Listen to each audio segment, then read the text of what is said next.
This is a 68 twin reverb, and most of the work is done on this amp, but we still have some stray DC voltage at this eyelet here on the reverb channel, and it was 300 millivolts. And the leakage was from here, which is where these plate resistors connect and where the B+ wires connect to the filter caps. With these resistors disconnected and this cap disconnected, so there's no electronic component path from here to here, we still had voltage here. So it was definitely the leakage in this area. I've already done 2 rounds of cleaning in this area. I've cleaned the surface, and I've cleaned the bottom board, and I've cleaned these 2 eyelets, and I've got the 2 screws which hold this part of the board down out, and I've got this other plastic pointer thing wedged in here so that there's an air gap between the bottom board and the top board. So what I want to do now is hopefully the last round of cleaning right here. I'm going to get in here with just a little bit of isopropyl.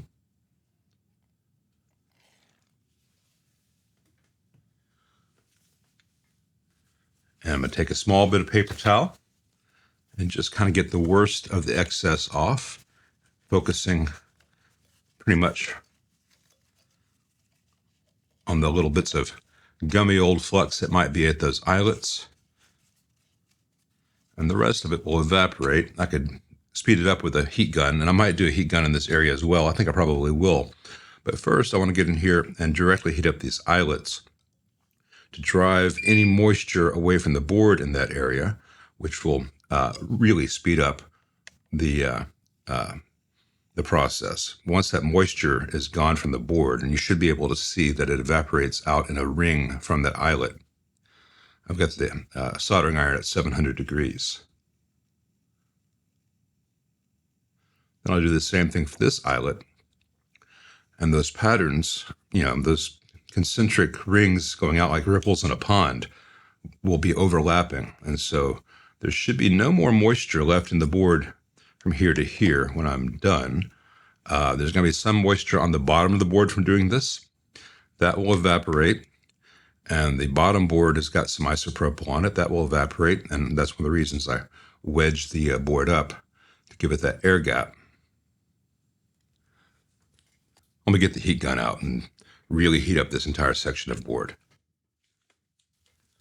If you don't have a heat gun, you can use a hairdryer. A hairdryer is probably safer if you're new to this because a heat gun can get too hot and it can, in theory, damage components. Most of these components can handle fairly warm temperatures, but I'm still cautious about it. So I'm going to setting 1, and I'm not going to get too close to anything.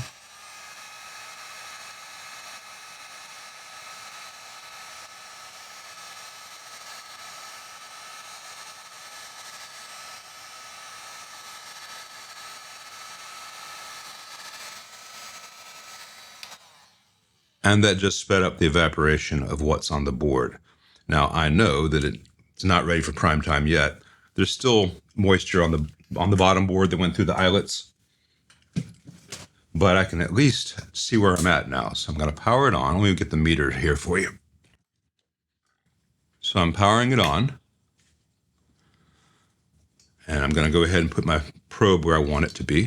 I want to measure DC voltage right here, and the negative lead is clamped to the chassis at the other end. And take it out of standby.